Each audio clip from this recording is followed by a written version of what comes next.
बच्चों, welcome back to our channel the educational hub.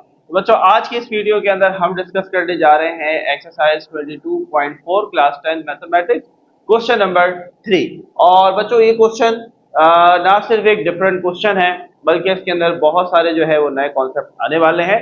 So let's get started. तो बच्चे बढ़ते हैं हम अपने क्वेश्चन नंबर 3 की तरफ। क्वेश्चन बच्चों आप अपनी स्क्रीन पर देख सकते हैं। सबसे पहले मैं क्वेश्चन रीड आउट कर दूं, उसके बाद हम डिस्कस करेंगे वेटेड मीन क्या होता है, weighted harmonic mean, weighted geometric mean, ये सारी basically weighted what is that word means. ठीक है, तो चलो सबसे पहले सवाल देख लेते हैं। सवाल क्या कह रहा है? The required weights that is in KG and price rupees per KG of monthly items required by a family are given.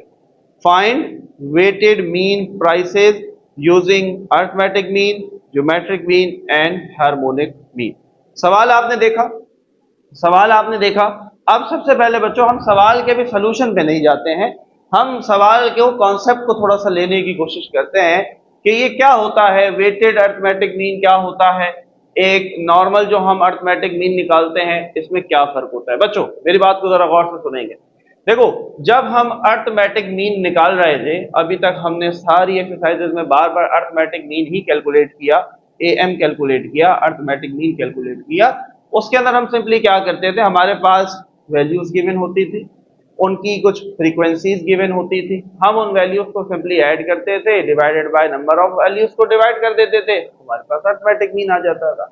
Arithmetic mean में बच्चों होता क्या है बेसिकली कि हमारे लिए तमाम जो वैल्यूज हैं, तमाम जो आइटम हैं, वो बराबर इंपॉर्टेंट होते हैं। जबकि हम जब वेटेड अरिथमेटिक मीन की बात करते हैं तो ऐसा नहीं होता। आइए एग्जांपल से समझते हैं। मिसाल के तौर पर भाई आपको मिले 50,000 रुपए, ठीक है। मैंने आपसे कहा कि आपको अगर मैं 50,000 रुपए दूं, आप कहां खर्च करेंगे? तो आप कहेंगे सर मिसाल के तौर पर सर सबसे पहले मैं जो है वो 25,000 का जो है एक सेल फोन यानी कि मोबाइल लेना चाहूंगा। अच्छा जी, ठीक है। फिर 25,000 जो बचे उनका क्या करेंगे? सर पीछे जो 5,000 बचेंगे उसमें मैं कोई कपड़े ले लूंगा, क्रॉस ले लूंगा। अच्छा जी, कितने हो गए? 30 हो गए। फिर जो पीछे 20 बचे उसमें से 10,000 रुपये में से मैंने एक वॉच ले ली, ठीक है। 25, 30, 40, पीछे जो 10 बचे सर वो मैंने अपने रिलेटिव्स और फ्रेंड्स को दावत देके खर्च कर दी। अब जरा गौर से समझना। अब अगर बच्चों, अब मैं अगर आपसे पूछता हूं कि मुझे ये बताएं कि आपने किस चीज को सबसे ज्यादा इंपॉर्टेंस दी। आपके पास एक डेटा है, डेटा क्या है? आपके पास 25,000, 500, 10,000, 10,000, ये एक डेटा आ गया। अब मैं आपसे पूछता हूं, मुझे ये बताओ आपने सबसे ज्यादा वजन किस चीज को दिया, आपने सबसे ज्यादा अहमियत किस चीज को दी, आपने सबसे ज्यादा इंपॉर्टेंस किस चीज को दी? तो आप कहेंगे सर मैंने सबसे पहले जो सबसे ज्यादा इंपॉर्टेंस दी वो दी मोबाइल फोन। बात समझ में आई? इसी को हम कहते हैं वेटेड अरिथमेटिक मीन। यानी कि किसी भी बच्चों ऑब्जर्वेशन के अंदर आप किसी चीज की इंपॉर्टेंस को उजागर करके बताएं कि भाई ये चीज मेरे लिए ज्यादा इंपॉर्टेंट है, तो वो चीज कहलाती है वेटेड। और जब हम उसका मीन कैलकुलेट करेंगे तो वो हो जाएगा वेटेड अरिथमेटिक मीन। बात समझ में आ रही है? एक और एग्जांपल देते हैं ताकि मजीद क्लियर। कॉन्सेप्ट लेकर चलना है, कॉन्सेप्ट लोगे मजा आएगा, ऐसे मजा नहीं आएगा। मिसाल के तौर पर अब हमारे पास एक अदद कोई फैमिली है। वैसे तो सवाल के अंदर भी फैमिली का ही जिक्र हुआ है। फैमिली है, उनकी इनकम है बच्चों 1,00,000 रुपए, ठीक है। एक फैमिली है, उनकी इनकम 1,00,000 रुपए है। अब वो फैमिली क्या करती है, इस 1,00,000 में से 50,000 तो सीधा सीधा वो अपने खाने के ऊपर खर्च कर देते हैं। उसके बाद वो 20,000 रुपए 20,000 खर्च करते हैं अपने घर के रेंट और गैस बिजली के बिल के ऊपर। कितने हो गए? 70,000 हो गए, 70,000 हो गए। फिर वो 20,000 मजीद खर्च करते हैं बच्चों की फीस के ऊपर, जो उनकी स्कूल की फीस है उस पर खर्च हो गए। कितने बचे? 10,000 बचे। और ये 10,000 वो इस्तेमाल करते हैं अपनी आउटिंग के लिए, महीने में जो बाहर खाना वाना खाने जाते हैं उस पर खर्च करते हैं। तो ये मुझे बताओ सबसे ज्यादा वो कहाँ खर्च कर रहे हैं? 50,000 रुपये, 50,000 रुपये कहाँ खर्च कर रहे हैं? ये चीज बतानी। किसी भी डेटा के अंदर, किसी भी डेटा के अंदर तो हमने कहा कि सबसे पहले 50,000 वो सिर्फ अपने खाने पीने पे लगा देते हैं। यानी कि बच्चों उनके लिए सबसे ज्यादा इंपॉर्टेंस किस चीज की है? सबसे ज्यादा यहाँ पर वो फोकस किस चीज पे कर रहे हैं? वो कर रहे हैं अपने खाने के ऊपर। बात समझ में आ रही? तो किसी भी डेटा के अंदर जब आप किसी चीज की इंपॉर्टेंस को उजागर करके दिखाने की कोशिश करते हैं, उसे हम क्या कहते हैं? उसे हम कहते हैं वेटेड। क्या कहते हैं? वेटेड। हम अक्सर कहते हैं ना भाई इसकी बात में वजन है।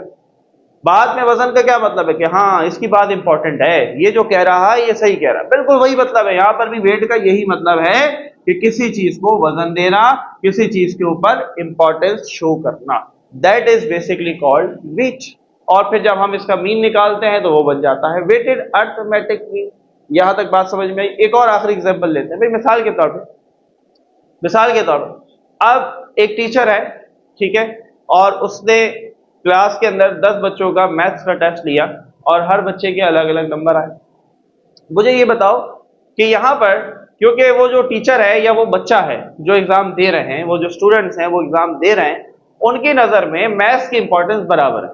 क्यों? क्योंकि सब के सब मैथ का टेस्ट दे रहे हैं। लेकिन अगर आप देखते हैं कि वो बच्चे जब पूरे मिड टर्म का या पूरे फाइनल टर्म का एग्जाम देते हैं तो उसके अंदर मुख्तलिफ सब्जेक्ट्स आएंगे, 7, 8, 9 सब्जेक्ट्स होंगे। क्या वो बच्चा हर सब्जेक्ट में इक्वल मार्क्स ले रहा होगा? तो ऐसा कभी भी नहीं होता। ऐसा आपके साथ भी नहीं हुआ होगा। हाँ, इत्तेफाकन नहीं हो सकता है कि आपने 2 सब्जेक्ट में एक जैसे मार्क्स ले लियो, लेकिन ऐसा नहीं हो सकता है कि 7 और 8 सब्जेक्ट्स में या 9 सब्जेक्ट्स में एक ही जैसे मार्क्स आ रहे हो। ऐसा नहीं होगा। क्यों नहीं होगा? क्योंकि बच्चे की नजर में हर सब्जेक्ट की अहमियत अलग अलग है। कैसे? अब किसी को मैथ बहुत पसंद होगा तो उसके मैथ में मार्क्स बहुत अच्छे होंगे। आप ये चीज अपनी क्लास में देखते होंगे, अपने अंदर देखते होंगे।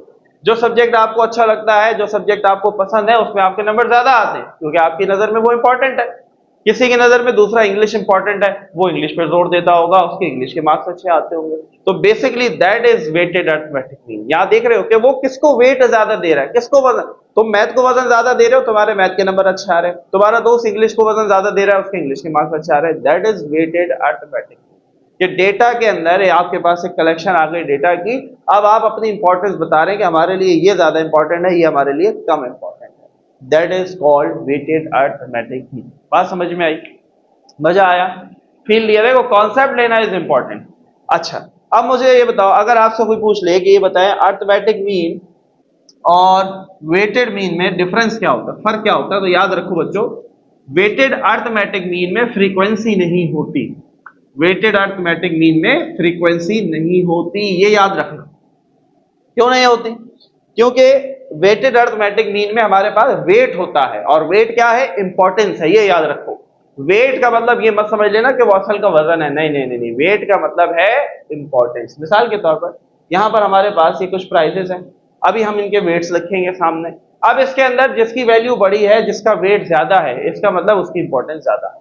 समझ में आ रही बात? वेट यहां पर किसको शो कर रहा है? इंपॉर्टेंस को शो कर रहा है, और इस वजह से हम फ्रीक्वेंसी नहीं लिखते। फ्रीक्वेंसी तो तब होती है जब हमारे पास वेटेड अर्थमेटिक मीन नहीं होता, बल्कि हमारे पास सिंपल अर्थमेटिक मीन होता है, जिसके अंदर हमारे पास सारी वैल्यूज इक्वल इंपॉर्टेंट होती है। दो बातें याद रखेंगे, वेटेड अर्थमेटिक मीन और अर्थमेटिक मीन में दो फर्क होते हैं। पहला फर्क ये होता है कि अर्थमेटिक मीन में फ्रीक्वेंसी होती है, वेटेड अर्थमेटिक मीन में फ्रीक्वेंसी नहीं होती, बल्कि फ्रीक्वेंसी की जगह वेट आ जाता है, और वेट किसको शो करता है? इंपॉर्टेंस को शो करता है। नंबर टू, अर्थमेटिक मीन के अंदर तमाम वैल्यूज इक्वल इंपॉर्टेंट होती हैं, सारी की सारी बराबर इंपॉर्टेंट होती हैं। लेकिन वेटेड अर्थमेटिक मीन में ऐसा नहीं होता। वेटेड अर्थमेटिक मीन में कुछ वैल्यूज ज्यादा इंपॉर्टेंट होती हैं और कुछ less important. Is it clear? Concept समझ में आया? अब आते हैं बच्चों हम सवाल की तरफ। देखो थोड़ा सा लंबा तो चलेगा ना सवाल, कॉन्सेप्ट देना मकसद है, क्योंकि ये पहला सवाल अभी तक आप फेस कर रहे हैं, तो इसलिए मैंने सोचा कि क्यों ना हम थोड़ा सा इसको डिटेल में डिस्कस करें। तो बच्चों मैं जरा वेट की वैल्यूज लिख देता हूं। तो ये हमारे पास है 25, 5, 4, 8 एंड 3, 4, 8 एंड 3। ठीक है, now these are the weight. अब आप इस पर देख सकते हैं कि किस चीज को ज्यादा इंपॉर्टेंस दी हुई है। ठीक है, तो जिसकी प्राइस 300 है उसकी इंपॉर्टेंस ज्यादा है। अब किस वजह से ज्यादा है वो हम नहीं जानना चाहते, वो हमारा डेटा नहीं है। हमारा सिर्फ ये बताने का मकसद है कि भाई जिस चीज का वेट ज्यादा है उसकी इंपॉर्टेंस ज्यादा है। क्लियर हो गई बात? चले जी, तो अब ये आ गए हमारे पास हमारी वैल्यूज जो आपको एग्जाम में गिवन होगी। Now these are the formulas for weighted arithmetic mean, weighted geometric mean and weighted harmonic mean. ठीक है, वेटेड के लिए हम क्या करेंगे, मीन को सब स्क्रिप्ट के अंदर उसके नीचे छोटा सा w लिख देंगे जो वेटेड को जाहिर करेगा। ये आपने लाजमी लिखना है, अगर ये w नहीं लिखेंगे तो ये सिंपल अरिथमेटिक मीन हो जाएगा और ये कहानी गलत हो जाएगी। तो याद करो ग्रुप डेटा के अंदर हम अरिथमेटिक मीन कैसे निकालते थे, सिग्मा एफ एक्स बटे सिग्मा एफ, यही करते थे ग्रुप डेटा के अंदर। यहां पर भी वही करना है, सिर्फ हुआ क्या, फ्रीक्वेंसी नहीं है। मैंने क्या बताया था अभी, मैंने क्या बताया कि वेटेड अरिथमेटिक मीन में फ्रीक्वेंसी नहीं होती, उसकी जगह कौन आ जाता है, वेट आ जाता है। तो जहां एफ आना था वहां हमने डब्ल्यू रख दिया, नीचे सिग्मा एफ आता था तो नीचे सिग्मा डब्ल्यू आ गया। Is it clear? फ्रीक्वेंसी की जगह डब्ल्यू आ गया। आगे बढ़ते हैं, harmonic mean, weighted harmonic mean, W लिखना है लाजमी, ब्रैकेट बंद करके छोटा सा। तो यहां पर क्या आता था, सिग्मा एफ आता था, सिग्मा एफ बटे एक्स, चेंज हो गया, चेंज हो गया, या 1/x हम लेते थे, यहाँ चेंज हो गया। तो यहां पर कौन आ गया हमारे पास, डब्ल्यू आ गया। Is it clear? वेटेड आ गया। Now weighted geometric mean is equal to anti log sigma F log X होता था, अब अगेन यहाँ पर डब्ल्यू आ गया और नीचे भी हमारे पास सिग्मा डब्ल्यू आ गया, यानी कि summation of weights. Is it clear? Formula याद करने मुश्किल नहीं है, 2 से 4 दफा लिखोगे याद हो जाएंगे। तो भाई चलो सबसे पहले हम निकालने जा रहे हैं geometric sorry weighted arithmetic mean. तो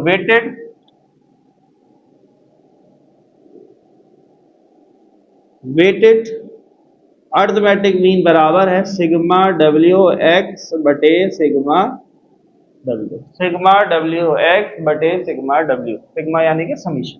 तो हमें डब्ल्यू एक्स चाहिए, डब्ल्यू एक्स ये रहा, ठीक है। तो हमें सबसे पहले तो ये कॉलम निकालना पड़ेगा। तो चले भाई, तो हम क्या करेंगे, डब्ल्यू और एक्स को मल्टीप्लाई कराएंगे, ठीक है। चले, तो पहला हमारे पास 25 मल्टीप्लाई बाय 300, तो ये आया बच्चों 7,500।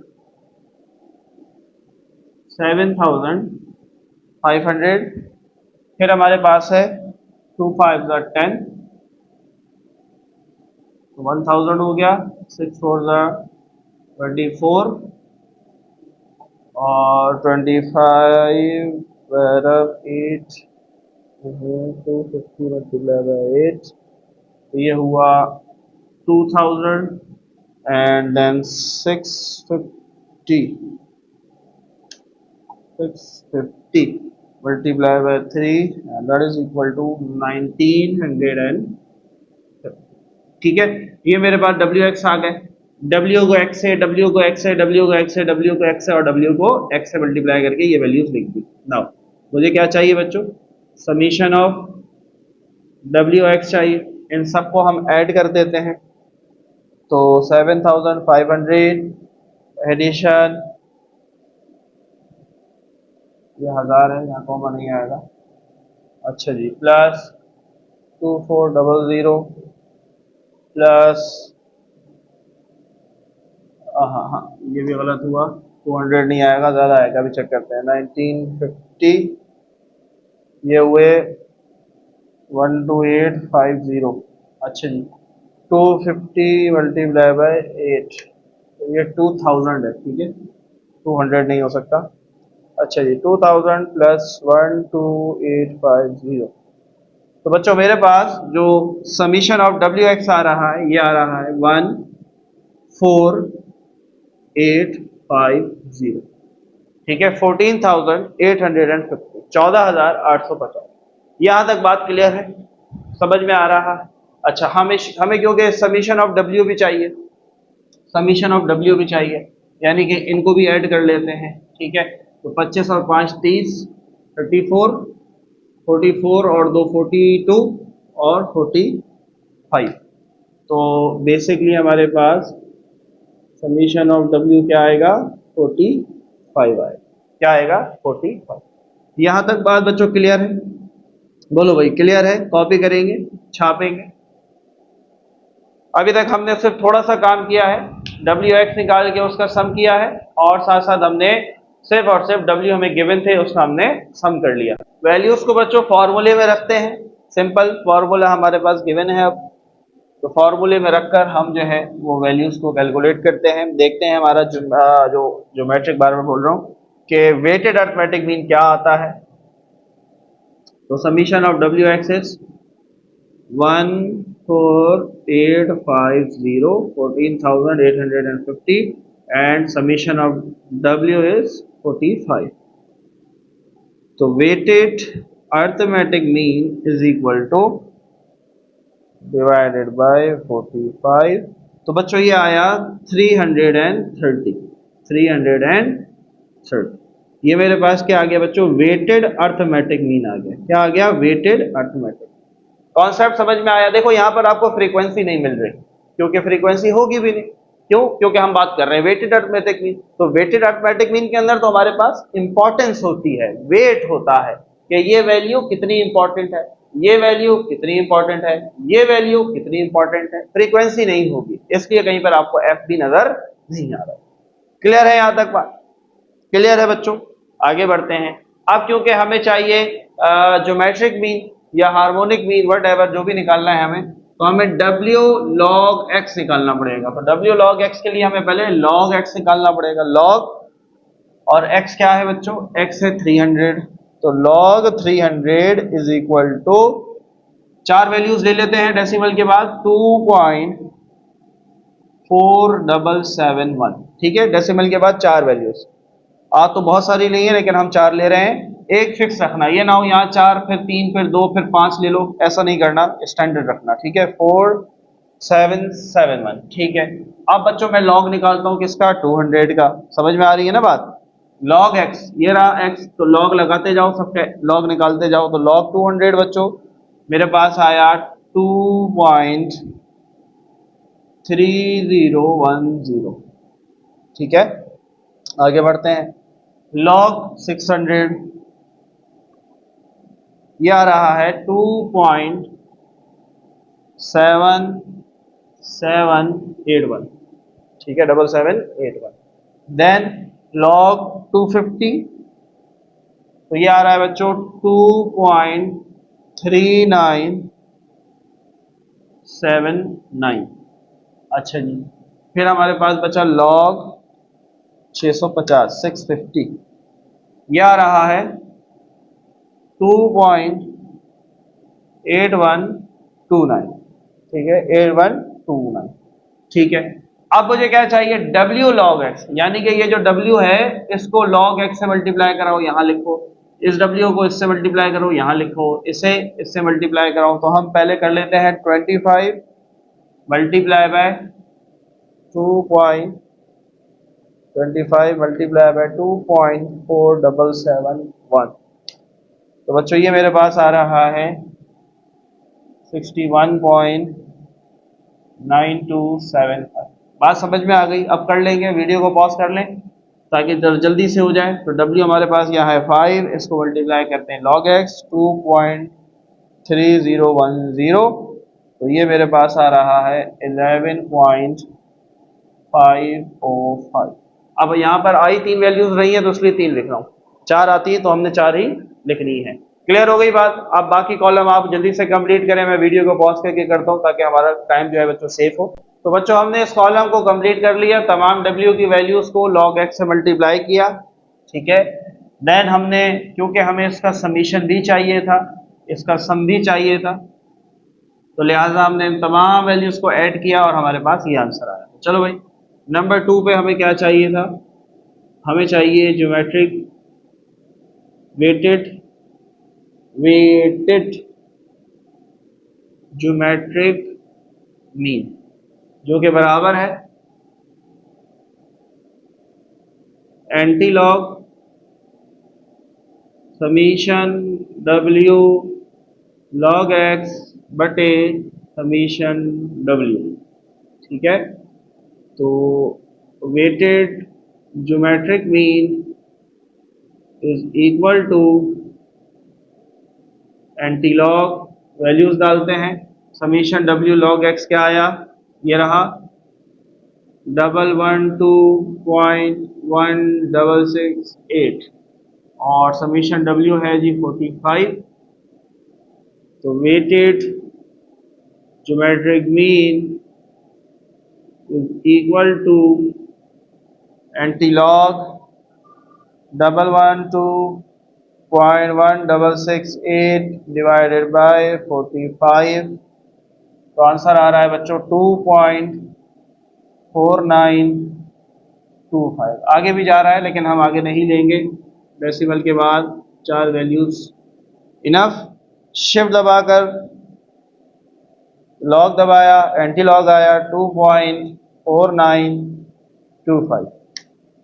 तो हमारे पास आंसर आ रहा है बच्चों 310.8135 and this is your geometric mean. This is your geometric mean 310 यानी कि 310.8130। आपकी बुक में आ रहा है 310.902 902। तो फर्क नहीं पड़ता, डेसिमल के बाद थोड़ी सी वैल्यू चेंज आएंगी। क्यों आएंगी? क्योंकि हमारे पास लॉग में 7 से 8 वैल्यूज आ रही थी, तो हमने 7-8 वैल्यूज नहीं लिखी थी बल्कि हमने 4-4 वैल्यूज लिखी थी। तो डजेंट मैटर, तो थोड़ा सा पॉइंट में डिफरेंस आ सकता है। बाद में ये कमेंट ना कीजिएगा सर आंसर मैच नहीं हो रहा। अरे भाई वीडियो को सुना करो, वीडियो को देखा करो, उसमें मैं बता देता हूँ कहाँ पर आंसर अगर थोड़ा सा चेंज भी हो रहा है तो नो प्रॉब्लम एट ऑल। ठीक है, स्टैटिस्टिक्स में ये सब चलता है क्योंकि इसमें वैल्यूज इतनी ज्यादा होती हैं और इतनी छोटी छोटी होती है कि उसमें डेसिमल जो है वो मैटर नहीं करता। यहाँ तक बात क्लियर हुई बच्चों? मजा आ रहा है? फील ले रहे हो? आगे बढ़ते हैं। आखिरी चीज जो हमें फाइंड करनी है that is harmonic harmonic mean. ठीक है, जो क्या है बेसिकली वेटेड हार्मोनिक मीन, और फॉर्मूला उसका क्या होगा? सिग्मा समीशन ऑफ डब्ल्यू बटे समीशन ऑफ डब्ल्यू बटे एक्स। चले जी, तो डब्ल्यू बटे एक्स निकाल लेते हैं। अब मेरे पास डब्ल्यू क्या है 25, इसको डिवाइड कर लेते हैं 300 के साथ। तो ये आ रहा है। अब इसमें भी बहुत सारी वैल्यूज आ रही हैं, हम पॉइंट के बाद 4 ही लेंगे। 0.0833 चलता जा रहा है, हम नहीं ले रहे आगे। अच्छा जी, फिर 5/200, तो ये आ रहा है 0.025। ठीक है, 4 को डिवाइड करेंगे 600 के साथ, तो ये आ रहा है 6.1234। 6666 मल्टीप्लाई बाय 10⁻³ कितनी छोटी वैल्यू आ गई, लेकिन कोई फर्क नहीं पड़ता। 8 को डिवाइड करते हैं 250 के साथ, तो ये आएगा 0.032। और फिर 3 को डिवाइड करते हैं 650 650 के साथ, तो it will become 4.6153 into exponent -3। ठीक है, अब इनका हम सम कर लेते हैं बच्चों। ये हमारे पास W/X आ गया, इसका हम सम कर लेते हैं, सम ऑफ W/X। तो अब इन सब वैल्यूज को बच्चों ऐड करते हैं, बिल्कुल इसी तरीके से जैसे आप बाकी वैल्यूज ऐड करते हैं, बिल्कुल इसी तरीके से आपने ऐड करना है। 0.0833 plus 0.025 plus 6.6666 exponent -3 plus 0.032 plus 4.6153 exponent -3। तो बच्चों ये सारे जब हमारे पास ऐड हो जाएंगे तो इट विल बिकम 0.1515। ठीक है, 0. देखो इन सबको जब कैलकुलेटर में ऐड किया सो वी विल गेट 0.1515। 819 भी आ रहा है, लेकिन हम बस पॉइंट के बाद 4 वैल्यूज ले लेते हैं, दैट वुड बी इनफ। 0.1515। चले जी, तो weighted harmonic mean is equal to summation W 45 था और ये हमारे पास आया 0.1515। तो weighted harmonic mean is equal to 45 divided by answer, तो ये आएगा 296.8692। चल तो आगे भी रहा, 92 के बाद 172 भी आ रहा है, लेकिन हमारे लिए ये काफ़ी है। वैसे तो हमारी बुक में 295 आ रहा है। ठीक है, 45 डिवाइडेड बाय 0.1515, तो ये हमारे पास 296 यानी कि 45 को जब हमने डिवाइड किया था किसके साथ, एक मिनट, 45 डिवाइडेड बाय 0.1515 और 127 भी था, तो पूरी वैल्यूज लिख देते हैं। कहाँ से आई थी हमारे पास, 1515, इन सब वैल्यूज को जब ऐड किया था तो 127 भी आ रहा था।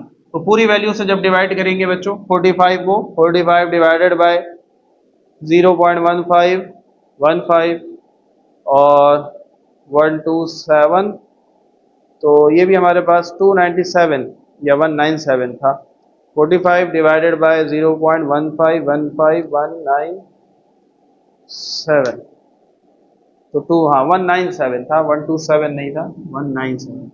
तो पूरी वैल्यू अगर हम लिखते हैं तो हमारा आंसर आ रहा है 296, ठीक है, 9910 and that is your harmonic mean. आपकी बुक में 295 आ रहा है, ठीक है, तो डजंट मीन, कोई फर्क नहीं पड़ता। मैंने आपको बताया कि यहाँ पर पॉइंट की वैल्यू से बच्चों फर्क नहीं पड़ता। उसकी वजह यह है कि स्टैटिक्स में हमारे पास छोटी छोटी पॉइंट में वैल्यूज बहुत सारी होती हैं, तो लिहाजा दोज वैल्यूज आर निग्लिजिबल, हम उनको निगलेक्ट कर सकते हैं, हम उनको स्केप कर सकते हैं। तो हमारा आंसर इज परफेक्ट बच्चों। तो उम्मीद है ये सवाल बहुत अच्छे से समझ में आया होगा, मजा लिया होगा, फील लिया होगा कि किस तरीके से आपके पास जब भी बच्चों हमारे पास वेटेड मीन के हवाले से कोई सवाल आ जाए, आपने उसको किस तरीके से सॉल्व करना है। मिलते हैं आपसे नेक्स्ट वीडियो के साथ। अपना बहुत सारा ख्याल रखिएगा, हमें दुआ में याद रखिएगा। अल्लाह हाफ़िज़।